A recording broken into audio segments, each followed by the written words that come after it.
tonight we are talking about the more lesser known, surprising ways to your best sex life possible. So if you are interested in learning more about truly extraordinary erotic intimacy and how you might achieve that for yourself, then stay with us. We have 8 research-proven methods to magnificent sex. I'm excited. And stick around because we saved the best one for last. At least I think it's the best one. So, okay. Welcome to the Pleasure Program. My name is Holly. I'm Victoria. We are 2 licensed therapists specializing in sex education. We are here to educate and inspire and answer all of your questions about all things related to sex. Check out our disclaimer in the description box. Please note that this live stream is for education and entertainment purposes only. It is not a substitute for individualized treatment, and it is intended for mature viewers. So we are talking about sexual content here, so viewer discretion. Okay. Right. We are talking about magnificent sex, which sounds like a funny term, but we are talking about this book, Magnificent Sex. It is a book all about a research study that was actually conducted on a range of individuals and couples and across like gender identity, sexual orientation, ethnicity.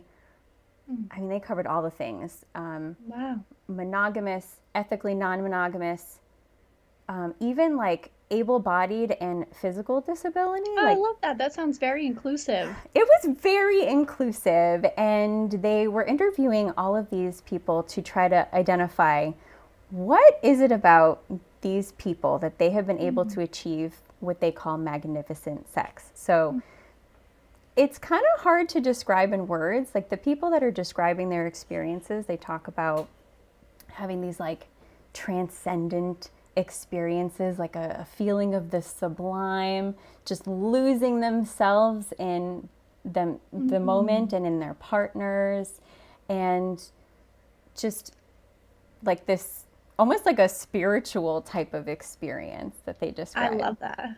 That reminds me of what you were talking about. I think it was in our last stream. I think it's where Esther Perel says, sex is not a thing you do, it's a place you go. Yes, I love her. Yes. They are going to some very amazing places, these people in this book. And I have to say, it's one of the best books, I think, on sex that I've read yet. So I mean, everybody stop what they're doing right now. It's a big statement. Yeah, it is. So please take it seriously. I've read a lot of books on sex, and stop what you're doing right now and get this book. Order this book. Run to the library. I don't care what it is, but get the book and read it. It's not even that thick. It's like, it's not a big book. Like you can read it in a relatively short period of time, and it's not super boring, even though it's like a research book.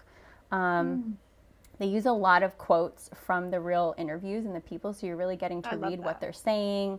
I think it's interesting and engaging enough that even if you're like, oh, a sciencey book about sex sounds like not fun, I think that you would find it very beneficial. So definitely get the book, check it out.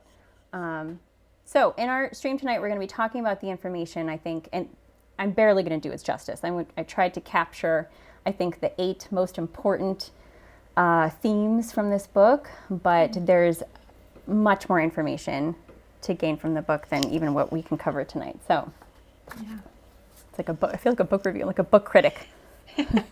Just a little synopsis. Oh, and I have my notes, of course, so that I don't forget anything. But would love to hear from anybody listening in the chat. Like even if it's just say hi, introduce yourself, tell us where you're from, maybe how you found us if you want to share. But we'll have a few kind of questions, discussion questions for you to jump in. Would love for people to get involved in the conversation. Yeah. I also want to say before we jump into these 8 tips to great sex, magnificent sex, is that these are tips for what can be, what is possible, not what should be or needs to be. Because there are a lot of people, you know, in a season of life where just having the opportunity to have sex at all is like where they're functioning, right? So you're like, wait a minute, I'm barely able to find the time, find the opportunity, get a babysitter, have sex at all, and you want me to strive for like magnificent, transcendent sex? Yeah, that's fair. Right? Like, I just don't want to discourage anybody that we don't have to set the bar this high. It's just this information is for what is possible and what can be. And maybe you Yeah. can take pieces from this information and apply it to your sex life, right? Yeah, Where I you love can. that. Yeah, So, take the pressure off. It's just some added information. Yeah. exactly. So, just throwing that out there. Okay, so the first tip, what all of these individuals and couples had in common is that they are sex positive people. And maybe that sounds really obvious, but I think it's worth it to break that down. So Victoria, when you think of, and anyone in the chat, when you think of sex positive, that term, what do you think of? I think of someone who challenges any sort of shame around sex, right? Someone who embraces it as very normal and accepted and something that is very healthy, right? Rather than having sort of expectations around it or stipulations that might be, shaming. Yeah. Definitely. They all talk about breaking through shame around sex and challenging the normative sexual scripts that we tend to inherit, that are taught in Yeah. our culturally. So that might be that, sex is always, between a man and a woman, just starting there, right? Like they Yeah. challenge any norms that we hold true, culturally. So that could also be sex is for young and able bodied people and Yeah. thin, young, able bodied people. Like that is what a lot of people think when you imagine, if you were to imagine what great sex, magnificent sex looks like, you probably picture two really young, hot people just like being wild. Like I don't know if that's what everyone Yeah. is imagining, but Hollywood version of sex, right? Yeah. I think that's a great Possibly point. fit people, because that's the message and the vision that's been sold to us for so long. We're not seeing normal people in normal bodies of, all shapes and sizes and races and Yeah. physical abilities having this beautiful, magnificent sex. So, Yeah. all of these individuals talk about really challenging those beliefs, and we have talked a lot about that in our other live streams. We have the sex education you wish you had. Check that one out. That's a good one for kind of challenging some beliefs there. But they are willing to go against the grain. They're willing to kind of, at some point in their life, hit a point of, I feel like sex can look differently than Yeah. the way we've been prescribed it, right? Yeah. It sounds just like open-mindedness, right? And maybe some curiosity. Yes, they all seem very willing to learn, curious and open-minded. They all are literally exactly the words that they use to describe them. So, which there's a theme there. That's going to come up in some of the other tips as well. What are some other beliefs they challenge here? They challenge the idea that the ultimate goal of sex is just penetration and orgasm. Almost all of these individuals do not approach sex with like that goal. It's just get to penetration, get to orgasm, then we're done. They embrace Right. the process of it. They enjoy the sensations and really basking in all of the feelings and of pleasure with no goal necessarily in mind at all. I love that. I feel like that shows up so much in our work. And when people just have that goal of penetration and orgasm, it can cause so many issues. Like we've talked about it with erectile dysfunction, right? How that performance anxiety, if the goal is penetration, right? That can in itself create some issues with maintaining or obtaining an erection, right? So I love that. And it can create this dynamic of let's just cut to the chase. Let's just get right to Yeah. the main event, the main course, and get through it, and then we're done. And you're missing so much more possibility for pleasure and sensation there. So all of these individuals and couples in this book talk about like penetration, even orgasms, not necessarily, it's not even the point. It's not the point of great sex. I think that's great. Just focus on that erotic energy and that time together and sensation and pleasure, right? And pleasure doesn't always include penetration or even orgasm, and that's okay. Right. One of the really interesting things about this book is what these couples don't talk about. So the researchers almost had to ask them, like, well, what about penetration, or what about, you know, orgasm? And they all kind of seemed puzzled by like, well, okay, yeah, like that might happen. Often it happens, but it's really not the point. You know, you're almost like you're missing the point of what we're trying to describe to you. Yeah. So keep a note of what we don't talk about towards the end of our discussion tonight. I'm going to touch upon all the things I didn't say that maybe you might have expected me to say, and feel free to take some guesses in the chat too. I love that. Speaking of which, we have a comment from Soprano. Great point. No goals means no disappointments. We should strive to enjoy the other highlights. Yeah, absolutely. Enjoy the highlights in the process and not have so much expectations. Yeah, the no disappointments I think is big. I don't know if this has happened for you, Victoria, but in the work that I've done with some couples in trying to improve their sex lives, there are so many intense emotions when sex falls short of expectations. Like people crying in the aftermath of sex and just feeling so heartbroken and upset that their experience didn't look like what they wanted it to, intended it to. So there is something to be said about what pressure we're putting on ourselves, especially if there's a very specific goal in mind, like, okay, penises go soft.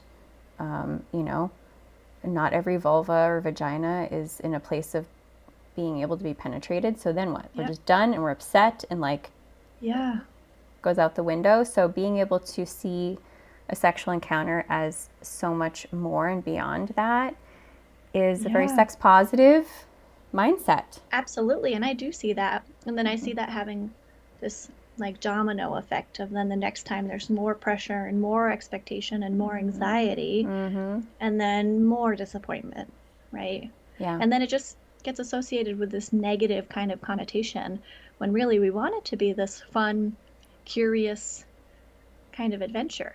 Yeah.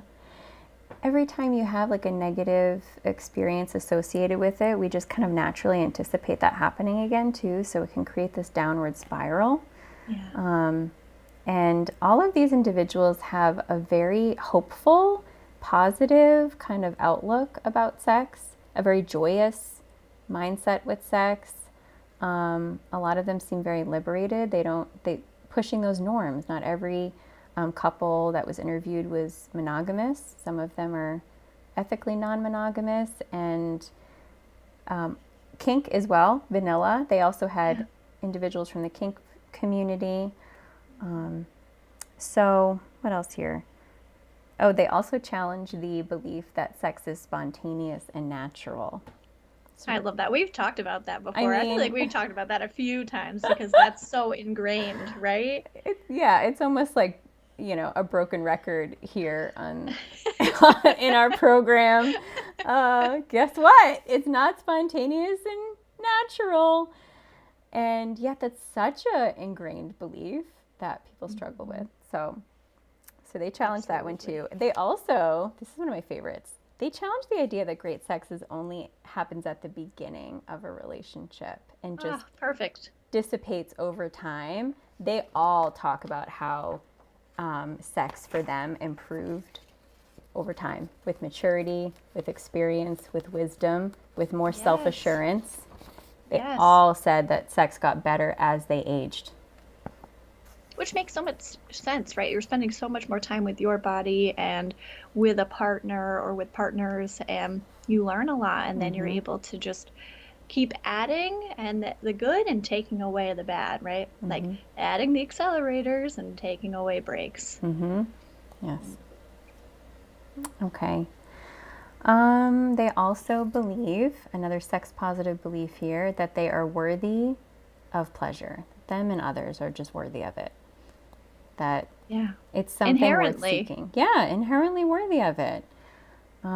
Think about our hustle culture that so many of us have been raised in, and productivity is everything, and your work ethic Yes. is everything, and we don't really tend to value pleasure, just I agree. enjoying things for the sake of enjoying them, slowing down, Right, because relaxing. then people feel guilty, right? Pleasure is associated with this guilt, so many people are Guilty pleasure. avoidant of it. There's even Yeah. right? There's even Yep. a term for it. So It's true. so they all like break free from those norms.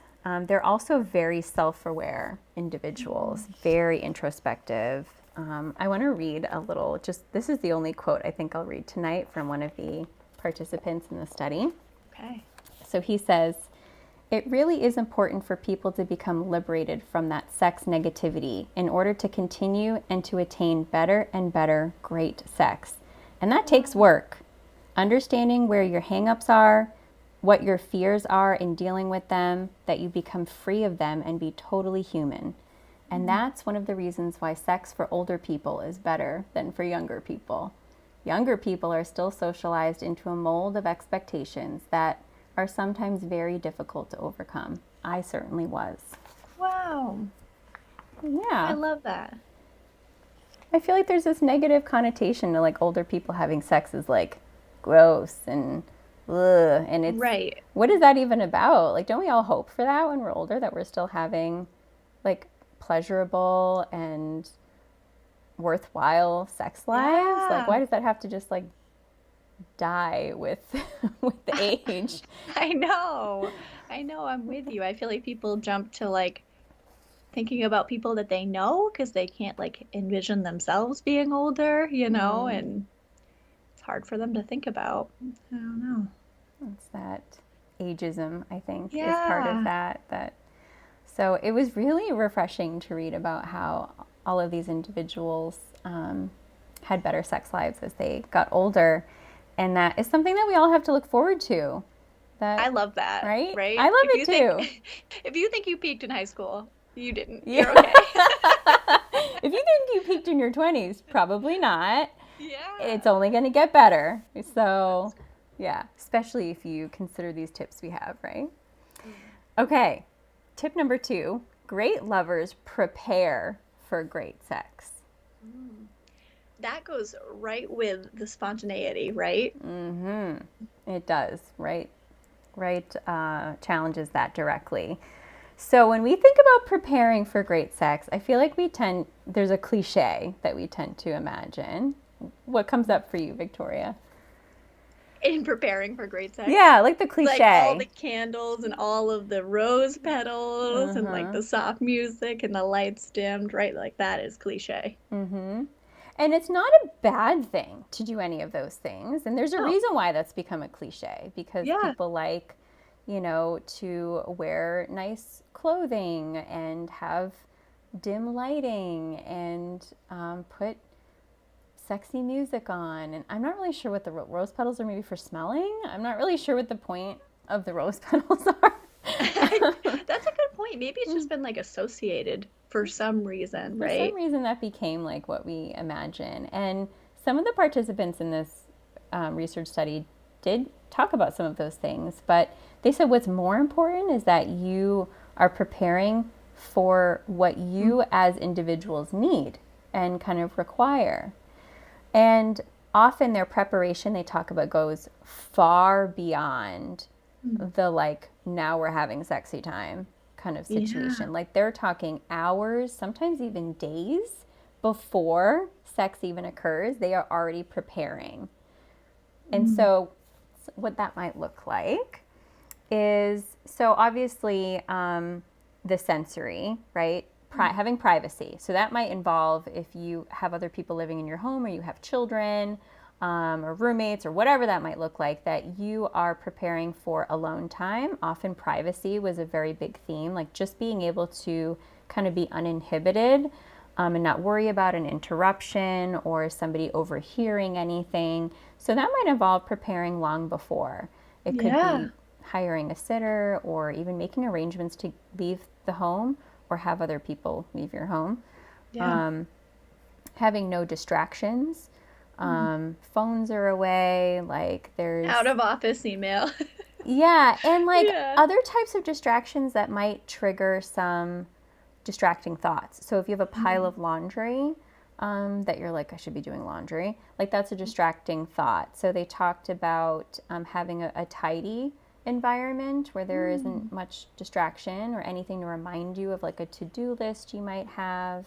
So you might be doing laundry a couple of days before so that there's no laundry lying around Yeah. your room. What else here? And to me, that also highlights that you need to be attuned to your partner, right? And knowing like what's going to be a distractor for them, right? The laundry may not be a distractor for you. So, okay. But Good point. you need to know your partner, right? You need to be attuned to them and maybe help out with reducing some of those distractions. Right. And these individuals not only are very self-aware, but they are very attuned to other people, especially their partners. That is a very big theme and strength that all of these individuals seem to have. And that takes like really paying attention and understanding yourself and somebody else. And so these are things that we can all grow and be better at, but they all had that in common. Preparing yourself, that can be wearing certain types of clothing, having a hygiene routine, grooming yourself. Yeah. We talk about this in the From Fizzle to Sizzle live stream we did on bringing back the flame into a long-term relationship. So it sounds very reminiscent of that, kind of having a ritual, something that you do that primes you to prepare for feeling like you can be your best self going into that experience. Gets you into that mindset. Yeah. Exactly. A lot of them talked about doing activities together beforehand. So sitting and talking. It might be going and dancing, cooking together, showering together, going for a hike. Like it depends on the couple, but like they start, and this is all very intentional and planned, that we are going to put this time into enhancing warmth and closeness and connection long before we're even in the bedroom or whatever room you decide to building that anticipation. Yes. Speaking of which, building the anticipation, they all also practice eroticism, which is, there's an art to this. You can practice it, you can, try out different things, but it's in your eye contact. It's how you hold a glance. It's fingertips touching across the table, right? It's the way you put your hand on, your partner's back. Like those little moments of electricity is a way to practice eroticism, and they all bring that element into their preparing for great sex as well. Doesn't that sound amazing? It's an art. It's okay if you're like, oh my God, I'm awkward, I'm clumsy, I don't know how to do that. Some of the most people that claim to be awkward, like other people will be like, oh no, I think like you flirt or you can do this or that. Like sometimes it's how we see ourselves that can get in our own way. I think too, if you tell yourself you're awkward and clumsy and all of that, then that gets in the way of you trying something new and different. Right. Very true. A wink. Do I look clumsy and strange? Probably. But no, I love it. You're modeling. I'm modeling, trying something new and different. Do you feel erotic, Victoria? I feel it. You feel the electricity. Okay. Okay, anything else on that one here? I think that covers it. There's just, one of the couples talked about literally planning for days, like days ahead, having specific foods they like to have on hand. They would actually cut up little squares of cheese and meat and crackers just to have almost like a plate of food ready to go anytime they wanted to just have a quick snack. And they don't have to clean up dishes or do anything. I love that. So it's thinking about all the things. There's so much thought and intention put into these Absolutely. experiences. Mm-hmm. And I feel like that alone, like one of the things that gets in the way of desire is when one person feels like they are carrying a huge mental load, right? So Mm-hmm. if someone is helping with that mental load by being like, okay, I'm going to get rid of the dishes today, we're going to have a little snack on hand, Mm-hmm. that's very helpful with desire. Yeah, and I also think that it fosters a feeling of like, wow, look how important I am to this person, how much I Yeah. matter. They've put all of this thought and intention and preparedness into having a pleasurable time with me. And I Yeah. think that feels like a very desirable, place to be with your partner. Absolutely. Mm-hmm. Mm. Okay, tip number 3. I'm like, how are we doing for time here? Am I pacing myself? Okay, we need to pick up the pace. we got 8, and I'm on 3. Okay, this one's a kind of a short one though. So even though they prepare for great sex, ironically, tip number 3 is they don't expect extraordinary sex, which we Okay. kind of just touched upon. They really don't put that kind of pressure on it, which is interesting because they're doing all this preparation, all of this planning, all this forethought, but they have an attitude of like, it is what it is. I'm going to go into this and hope for the best. I'm going to expect fun and a pleasurable time and to feel relaxed and satisfied. But, if we just have good sex, that's fine. Right. Mm-hmm. I love that, right? Like you're just being open. And I think that also speaks to older people maybe having better sex because over time you've had some blips, you've had some bumps in the Mm-hmm. road, and you're Mm-hmm. you're able to take it with stride and be like, you know what? That one time was a total bust. That Mm-hmm. next time, greatest thing ever. Like you know that it's Mm-hmm. temporary, it's normal to have a bust, and then the next time maybe you'll get it together, Right. maybe not, and that's okay. Yeah. Yeah, they don't make a big deal about it. They just they have a general positive attitude about it, and ironically, that often creates the circumstance where you can have really, great sex because you just went in with this like, generally positive attitude, but with no really high expectation. Right. Mm-hmm. Exactly. Yeah. So that's that for that one. Tip 3. Tip 4. These people practice embodiment, which is, I feel like, a bit of a buzzword these days. I don't know, I'm hearing about it Yeah. a lot in the mental health world, Yep. in the body neutrality or body positivity movement. Yep. This idea of embodiment, of really being very physically present within your own body. Mm. And so all of these individuals talk about just kind of being very focused and present, and at the same time letting go of distracting thoughts. There is nothing else that exists except for me and my partner and this moment that is Yeah. happening right now. And they're completely lost in that, in those sensations. Mm. And so this is something that it sounds really magical and like, well, how are we supposed to do that? But it's a skill to practice being embodied. And that involves Yes. really focusing on all of your senses, really bringing your attention to what your body sensations are in that moment and practicing letting go of distracting thoughts. Yeah. And I think, like you were saying before with the previous tips, they're setting the scene for this to be a possibility, right? You're Mm-hmm. not going to be embodied and thinking about these Mm-hmm. sensations if you have that pile of laundry, right? If you haven't prepared, right?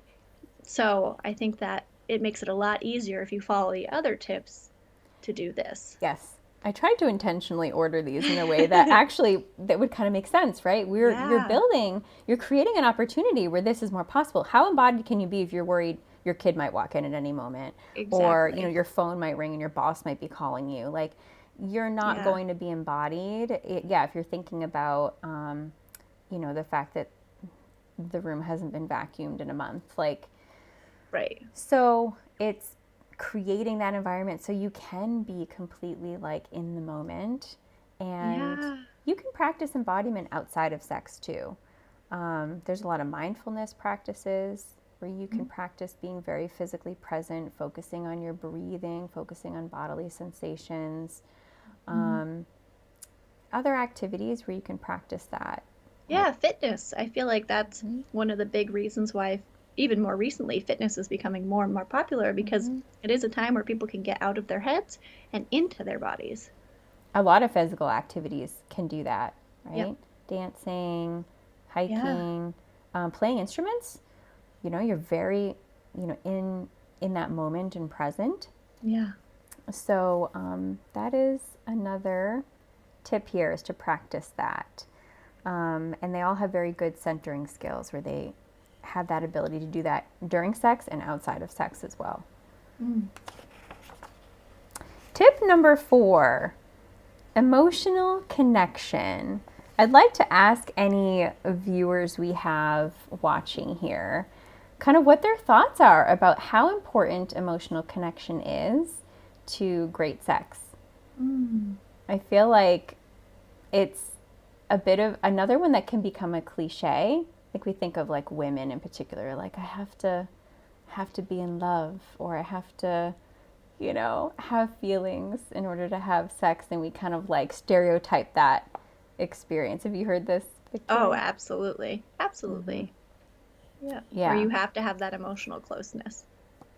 One of the things I found really fascinating about this research study is they found very little differences between different identifiers of these participants. So there wasn't big differences between men and women, or different, kink versus vanilla participants, older versus younger.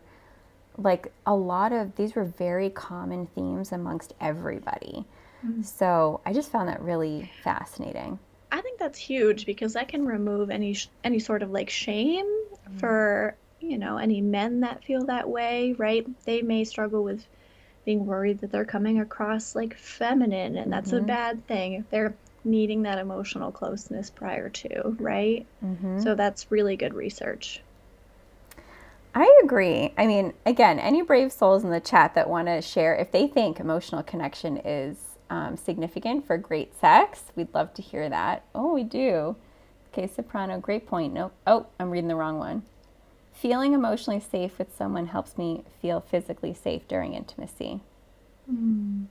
That's fair. Yeah. And soprano, we're not sure if you're a vulva owner or a penis owner, but I think especially for vulva owners, penetration is vulnerable, right? Right. You have someone literally entering your body, and that's a very vulnerable thing. And I think that's why the emotional closeness is often associated with women. Yeah, I think so too, right? That there is this like, you're about to like enter a cavity into my body. Like it's kind of a big deal. So feeling safe emotionally and physically. Yeah. Mr. Johnny Two Shoes, trust seems very important. Yeah.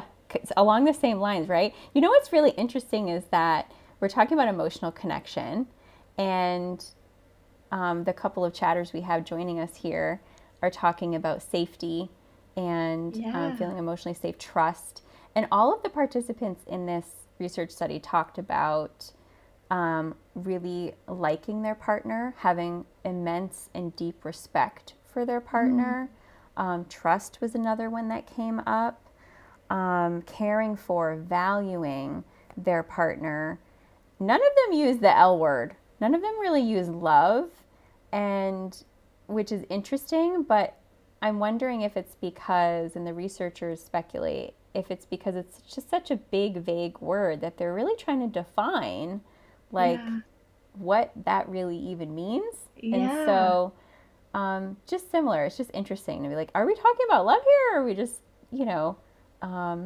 talking about how you need to feel for the person in order to have the ability to go to that place, right? Sex being that place you go. If you can go to a place of transcendence and awakening and letting go, yet being completely present, you would think you need to have a deep trust and respect for the person you're with to be able to do that. It's a very vulnerable thing to do.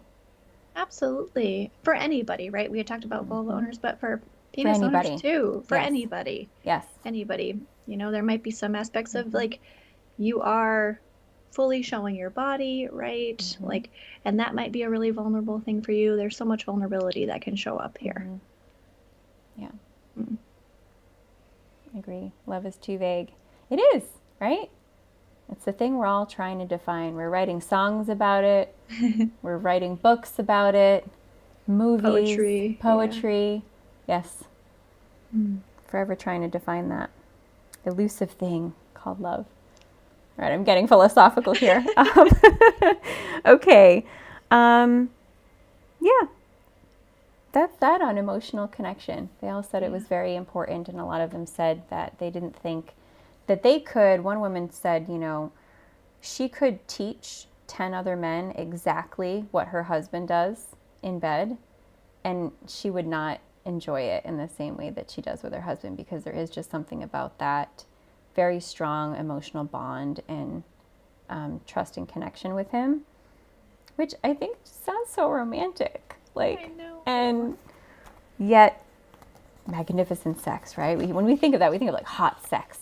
And I think we think of like emotionless sex, that it's all about this, at least that's sort of like the stereotype that I think I picture. I don't know if that's true for anybody else. I feel like that's common. And a lot of that I really think, like, I wonder if it comes from porn, right? Like, because you have this like first time encounter, right? Like, the plumber comes over. The plumber comes by and you're suddenly enthralled and raptured. Right. And then it's like, no history, no knowledge, no deep respect and mutual appreciation for each other. It's just wild, very physically like arousing, and really not about the deeper, more spiritual piece to all of that. Right, exactly. So I'm sure you're not alone in that thought. Picturing. Okay. I hope that our chatters and viewers are thinking about the things I have not said yet, because I'm just very curious about that. The next one, tip number 6 here, empathic communication is probably one of the biggest ones. They had a whole chapter dedicated to this. It was that important to all of these individuals. And so they talked about how these people are master communicators. Like, they far exceed even good communication. Like, they are very vulnerable and authentic and transparent in their communication. They're clear, they're honest, and they value that in other people too. So these people end up together that are just like master communicators, both verbally and physically. A lot of them talk about how important it is to communicate even physically, like in a sexual encounter. Taking someone's hand and placing it where you would like it is an act of communication. Right? Absolutely. Even making and I feel sounds. like that absolutely builds an emotional connection too, that you were talking about previously. If you're an empathic communicator, you're going to build that trust, because you're going to have that emotional attunement and that responsiveness. It's all connected. Yeah, it's all connected. There's a lot of these that kind of even overlap here. They also ask very clear and direct questions. Do you like that? Do you like this? Do you like that tonight? Because I love that. they talked about how bodies have moods, that, just because you like something a certain way or a certain type of touch, or even a certain sex act, one night doesn't mean it's going to land the same way on another night or day. Not like we all have to have sex only a night. But I think you know what I'm saying, right? Yeah. They're that attuned and paying attention. They pay very close attention to their partners. They are watching them. They are paying attention to their breathing, to their cues, how this touch seems to affect them versus that touch. And they are always checking in with how things are for their partner during and after. which we've talked about in our BDSM live stream, Yep. the aftercare idea, and how you had mentioned, Victoria, wouldn't it be nice if we all practiced aftercare? And turns out people that are having mind-blowing, magnificent sex are doing just that. They're onto it, right? This I topic, do think it's so important, like a debrief, right? Like, yes, like, yeah. let's talk about how that went. How did it feel? What would you need? What would you like to do? A lot of them talk about continuing to stay very close post-coital, talking, cuddling, showing affection, doing something fun together. The connection continues on even after the sex part is over. All right. I think I covered everything on that one. Like I said, there's a lot more to say about that. Communication is a skill. Keep that in mind. If you're like, well, I'm not a master communicator, I guess I'm never going to have great sex. Like, these are all things that can be improved upon and practiced. Right, baby steps. We have a whole stream on communication. Start there, We right? Start at do. becoming a better communicator. Start by learning how to be more empathic. Just start there. Baby steps. Right. Yeah. It's not only enough just to be good with communication, it's the empathy that is part of this that they really emphasize. Like, you can have really good communication skills, but if you're not really paying close attention, if you're not really being attuned to your partner and your partner's needs and desires and wishes, then you're missing a whole other chunk there. So it's both. Some people are really great at empathy and they struggle with the communication part, and vice versa. So both are skills that you can combine and practice. And there's a million books. Check out more of our content for more ideas, and see a therapist. I mean, these are all ways, if you're wondering if you could improve upon these skills. We all can. I mean, you absolutely can do that. Okay, tip number 7. We're getting near the end. Getting there. Exploring together is another theme that all of these couples had in common. And what I found interesting is, what do you imagine when I say like exploring together? Because how they describe it, I think, is a little different than how a lot of us like imagine it. So what I imagine is exploring like new things, right? Whether it's exploring new positions or new toys or new lubricants, right? Just exploring newness together, making it an adventure. Yes. This idea of like the newness and the novelty. And so they do talk about that, but what's really fascinating is that they talk about a sense of exploring an adventure together, but not for the sake of novelty, for the sake of learning, if that makes sense.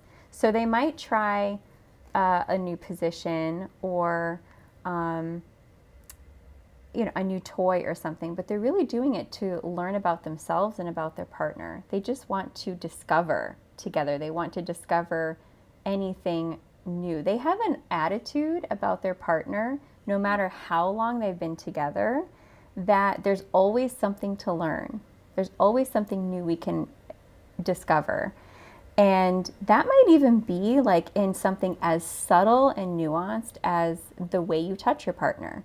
Like, I might try touching my partner like a little more firmly or a little more gently, or with a feather, and I'm just going to see what happens and be okay with what the outcome might be. That not every new adventure is going to lead to magnificent sex, that you might not find that to be as pleasurable or as exciting as maybe some other approaches to sex, but they're willing to expand and approach their partner with a sense of curiosity. That's exactly what I was thinking. I was like, here we are with the curiosity again. Yeah, again. There's this like always like they just approach their partners with a sense of wonder. And I think that is such a wonderful skill to have in the bedroom and outside of the bedroom, especially for long-term partners. We tend to get kind of complacent in long-term relationships. We think we know everything about our partner. We get lax about things, and we forget that they're a whole other human being And there's always still so much more to discover about each other. Yeah. I think that's so important.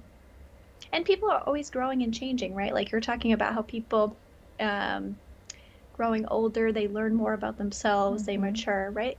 As they mature, they're going to change, right? So if you keep that attitude of being curious, it's not going to be a shocker to you, right? If something changes, or it's not going to be scary. Yeah. That's great. I know. I love that one. I think it's very inspiring. You know what it makes me think of? Have you heard of the raisin exercise? I don't believe I have. we should do a whole live stream with the raisin exercise. Like we'll have everyone show up, all the viewers bring a raisin.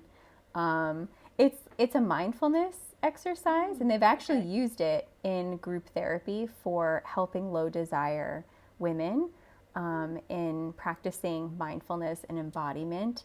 But I feel like it captures kind of what these individuals and these couples seem to really know how to do, which is look at something as if you've never seen it before with wonder and curiosity, and explore that item like you've never explored it. So like they have them take a raisin, and like first you like smell it and you stare at it and you try to like memorize all the wrinkles and the specific pattern to that specific raisin. And you roll it between your fingers, and then you just like, well, I guess you can't really listen to it. Maybe you could do this, roll it and see what kind of sound it makes up against your ear. But you're using all your senses, right? Yeah. You're then putting it in your mouth, but you're not like chewing yet. You're just sort of like seeing how, you're gonna laugh at me, talking about putting things in my mouth. Like, see how it feels on your tongue. It's a very like, normally, if we were to eat a raisin, we just pop it in our mouth, and we're probably doing 25 other things simultaneously. We're not even thinking about it. Fair. But this exercise really teaches you about what savoring every sensation that can be had with this one item really looks like, and how can you transfer that type of curiosity and exploration to a sexual experience. I love that. I've never heard of that. But, and I would love for people to pop in at different points of that stream without knowing what you were talking Be about. Like, why are we obsessed with a raisin right now? What is going on? But I think that's a great exercise for anyone to try to practice that curiosity, right? I scoured the internet for like an audio, because like I have it in an audio book, which is called Better Sex Through Mindfulness. I'm not sure. That was a very researcher-y, science-y book, a little dry, if I'm being honest. But I loved the raisin exercise, and you took that. Yes, and so I should just do a raisin exercise YouTube video and just put it up there, and anyone can use it anytime they want. Absolutely, yeah. Okay, so before we move on to our final tip number 8, anybody want to take some guesses at the things I did not mention as tips that you might have thought I would? Yeah. Like, what do people think of when they think of magnificent sex? Yeah, like, oh, she's going to talk about this, or she's going to talk about that. Yep. You know, and I haven't. Anybody? You know what I think might be a common one? What? Frequency. Right? Yes. Like, if you're having magnificent sex, you're having frequent sex. You're having sex every week. You're having sex multiple times. You're having sex daily. Yeah, that is, I have that on my list here. Something none of them talked about frequency. They were almost like, that doesn't really matter. To have great quality sex, quality over quantity, right? That is definitely a theme here. Some of these individuals plan their sex well in advance. Then they prepare, right? Yep. Days coming up, hours leading up. And you can't necessarily do that in a busy schedule week after week, right? Like, that's not really conducive. Maybe you'll have less magnificent sex at a higher frequency, but frequency wasn't really that important to these individuals. The quality is what was most important to them. Yeah. And it sounds like, better quality might result in less frequency because there's a lot of preparation, and that's okay. I think it is. I think they're onto something. I think we have way too much Yeah. emphasis on frequency. Okay, they also did not talk about chemistry. I love that. I didn't bring that up, but there was just this like magical chemistry that existed between them. And they can't really define it or figure it out. It just is there. They Yeah. had very clear awareness of the types of individuals that they sought to connect with and ended up connecting with other like-minded people that were sex positive, that also had a lightheartedness and a playfulness to them in their approach to sex. And that wasn't really something they described. They also did not talk about physical attraction. And when asked about it, they were like, some of the best sex I've ever had has not been with people that I would say are very traditionally attractive or culturally deemed attractive people. I That love it that. wasn't even really like necessary for the recipe Yeah, I of don't think you need that for like erotic energy and all these other tips you've been talking about.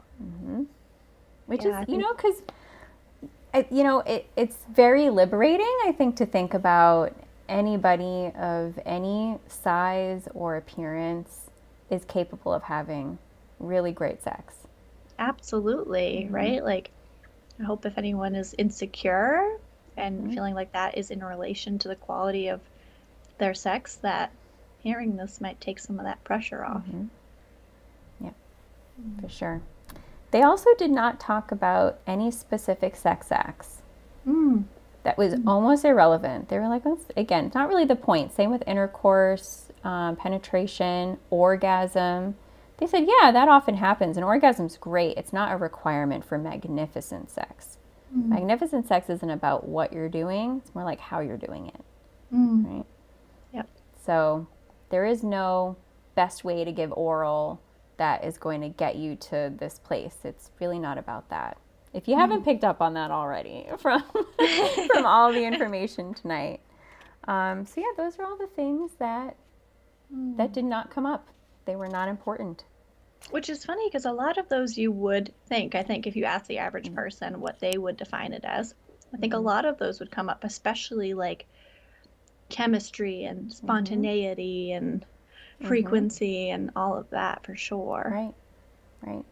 And I also want to say that a lot of them, there was not a lot of them, but there were enough people with either a chronic illness or a physical disability that said that their sex life got better in the aftermath.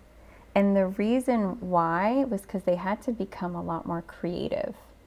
And bringing that creativity to their sex lives actually made the sex better. Does that it just blows my mind that, we have all these misconceptions about people and who's capable of having great sex and who are those people. And they're people that have had a stroke or have, a chronic illness of some kind that they have to manage. Cancer, a lot of them talked about like how cancer and having different surgeries, like their sex lives got better after going through those experiences. Yeah, that makes a lot of sense and that's huge, I think. Yeah. Right, like that creativity, that curiosity. Yeah. It like forced them to be creative and to approach sex with maybe a gentleness too with themselves. Taking that pressure off, to just the letting go. I would think that if you're a cancer survivor, that also alters your worldview, about yourself and others, and that you're just like, who cares if you've got some rolls or, you're not, you don't fit this mold that we envision, that you're just like, I'm just going to enjoy life while I have it and enjoy this person while I have them. That sounds very liberating. Yeah, absolutely. And I think a lot of people can learn a lot from that, right? If you can't tell, I found this book very inspiring, and I just feel like everybody, I already said it, stop what you're doing right now and get the book and read it. It is worth your time. Okay, final tip. Tip number 8 is they want magnificent sex. And maybe that sounds silly to even say, but it kind of just encompasses all of this. Like, they want magnificent sex in their lives and they're willing to do what it takes to make that happen. They are intentional. They prioritize their sex lives, even when life is busy and, life gets in the way. There's this saying in the book that extraordinary lovers are made, not born. I love that, right? Because that reinforces the challenging earlier of like, it's okay if you're not an extraordinary lover right now, or you're not this empathic communicator, right? Just like try to grow and learn one baby step at a time, and you can grow into that. Absolutely. I think we all are capable of strengthening these skills and these qualities, practicing them. Yeah.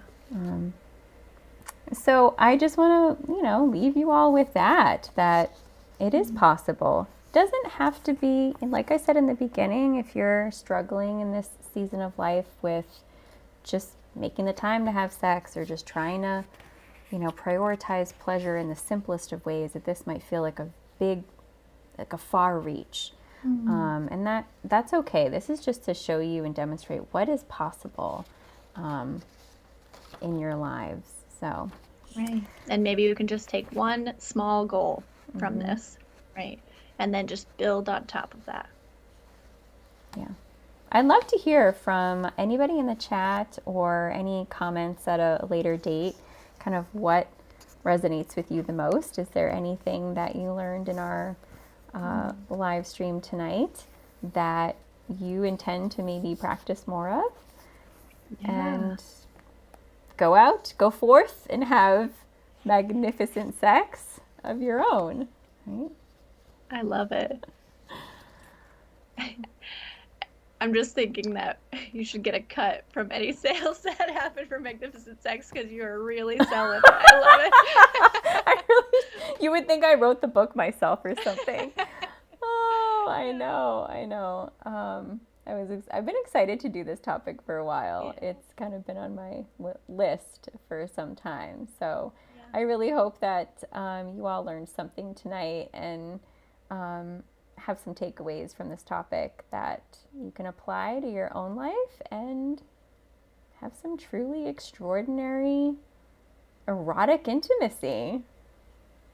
Hell yeah. Okay. Well, thanks to everybody who joined us in the chat tonight. Have a great night, everyone. And we will intend to live stream again in 2 weeks. Is that our no. 4 weeks. 4 weeks. Right? We don't know our own schedule here. We will have other videos popping out. We'll have regardless. we'll have some videos, some quickies up, and you'll know ahead of time if we have a live stream. 2 weeks is right. Is it? Don't listen to me. Okay. We'll see you again live in 2 weeks, Wednesday at 8:30. Okay. All right. All right. Have a good night, everyone.